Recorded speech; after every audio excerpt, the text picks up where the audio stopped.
Coronation Street just dropped a bombshell, and we're here to unpack every detail. Collision. Poor Sam Blakeman is clearly heading toward a serious mental health crisis in Coronation Street, as his paranoia and hallucinations continue to spiral out of control. After everything he suffered at the hands of manipulative predator Megan Walsh, Sam's emotional state has become increasingly fragile. Megan had secretly been grooming Will Driscoll, and when Sam discovered the truth, she went to terrifying lengths to silence him. She sabotaged his school performance, manipulated situations around him, and even threatened to convince everyone that Sam himself was dangerous and creepy. Although Megan has now been exposed, the trauma she caused has left deep psychological scars, and Sam is struggling badly to recover. Over recent episodes, Sam has become overwhelmed by anxiety and fear, leading him to experience disturbing hallucinations. He has already imagined violent confrontations with Will Driscoll, and his grip on reality appears to be weakening further. In tonight's episode, Nick Tilsley became increasingly worried about his son's behavior and turned to Roy Cropper for help. Knowing how close Roy and Sam are because of their shared love of chess, Nick hoped Roy might be able to calm him down and offer some comfort. Roy invited Sam to play a game of chess at the bistro, but it quickly became obvious that something was seriously wrong. During their conversation, Sam pulled a tracking device out of his school bag and explained that he believed his classmates had secretly planted it there to monitor him. Roy was shocked by the accusation and later discussed it with Nick and Toya Battersby. Nick then admitted that he himself had hidden the tracker because he wanted to keep an eye on Sam and make sure he stayed safe. However, Roy and Toya both realized that secretly tracking Sam may only have intensified his growing paranoia and fears. What they still didn't understand was how severe Sam's condition had already become. While Roy briefly stepped away from the table to speak to a builder working on repairs at the cafe following the recent fire, Sam began hallucinating that Roy had remained seated across from him.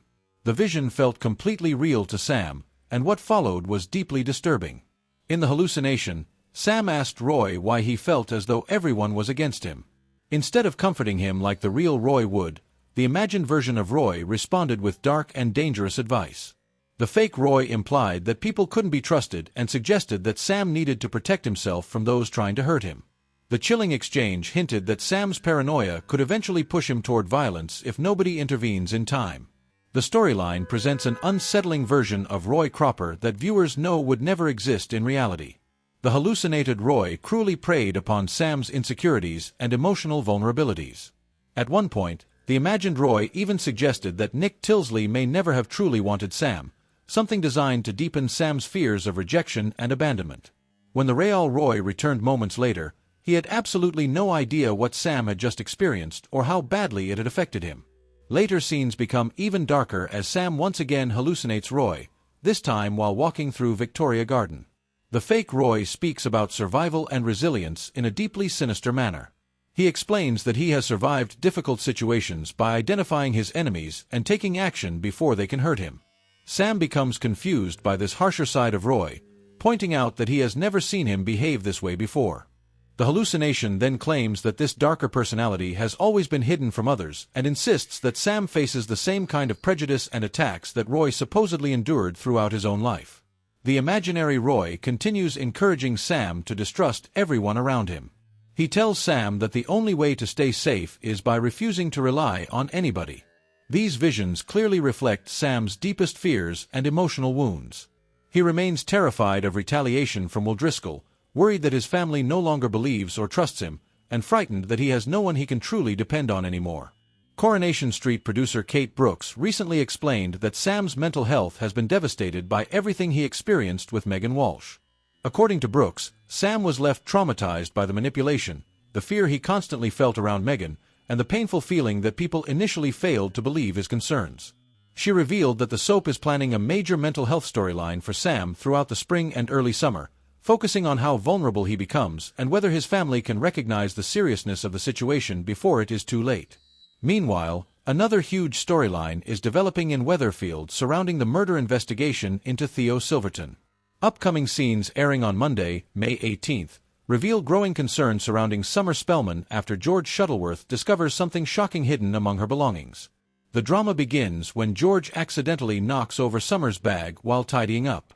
Instead of finding ordinary items, he discovers pages from Summer's private journal containing alarming descriptions about holding a gun to Theo's head. George is horrified by what he reads and immediately fears the implications. Christina later joins him, and together they begin reading through the journal, desperate to understand whether Summer may somehow be connected to Theo's death. However, before they can fully process the discovery, Summer unexpectedly walks back into the house and catches them reading her private thoughts.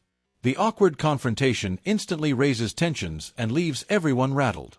At the same time, Kit Green believes the police investigation is finally making progress. While studying Lisa's wedding photographs, Kit notices a detail that he believes could potentially link Summer to Theo's murder. Confident that the investigation is moving closer to uncovering the truth, Kit reassures Todd that they are making significant progress. However, Summer's nervous reaction to his comments does not go unnoticed, increasing suspicions further. Elsewhere in Weatherfield, Ben and Maggie continue struggling with serious family tensions. Maggie finds herself trapped in more lies, and emotions explode when Ben arrives home to discover Eva comforting his distressed mother after another argument. Eva urges Ben to show compassion toward Maggie, but Ben remains furious and unwilling to forgive her for recent events. The situation suggests their family problems are far from resolved. Another complicated storyline unfolds involving Daniel and Jody. Daniel admits that he still feels emotionally unable to return to normal life, prompting Jody to try encouraging him in her own misguided way. She falsely claims that she recently saw Cassie and that Bertie desperately misses him.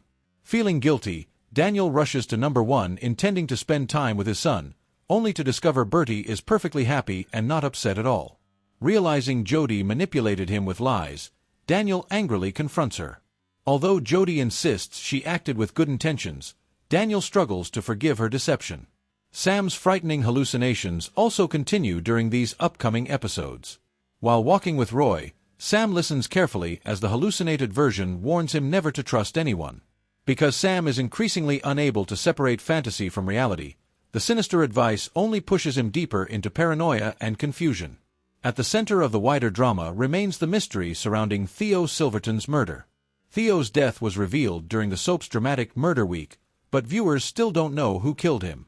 Several major suspects have emerged, including Todd, George, Christina, Danielle, Summer, and Gary Windass. Each appears to be hiding secrets, making the investigation increasingly complicated. Recent episodes showed George gathering several residents together, including Christina, Glenda, Mary, Sarah, Sean, and Summer, in order to discuss Todd's emotional state. Todd has been struggling badly following the abuse and trauma he suffered because of Theo. However, Todd reacts angrily to the group discussing him behind his back and even suggests that one of them may actually be Theo's killer. Later, Theo's ex-wife Danielle visits Todd and the Rovers and speaks openly about her painful marriage. She reveals that Theo's controlling behavior often left her frightened of him. Todd, despite everything Theo put him through, admits that he still feels grief over his death, showing just how emotionally complicated the situation remains. Kit Green also continues investigating other possible leads. He interviews Jody while David and Shona observe nearby, before later discussing the case with Sarah. During the conversation, Sarah repeats Todd's theory that someone within their group may have murdered Theo. This immediately catches Kit's attention because Todd himself arguably had one of the strongest motives for revenge. Suspicion intensifies further when Todd later confronts Gary Windass directly and asks whether he killed Theo. Gary insists he only agreed to help scare Theo away and admits to smashing Theo's van, but strongly denies murder. Todd accuses Gary of lying, while Gary throws the same accusation back at him. Realizing how suspicious their situation appears, the pair agree it would be best not to speak publicly for a while. Unfortunately for them, Kit secretly witnesses the tense meeting from a distance. The episode ends with Kit becoming increasingly convinced that Gary could be Theo's killer. With fresh evidence expected to emerge soon, the investigation looks set to become even more explosive as Coronation Street heads into another dramatic week.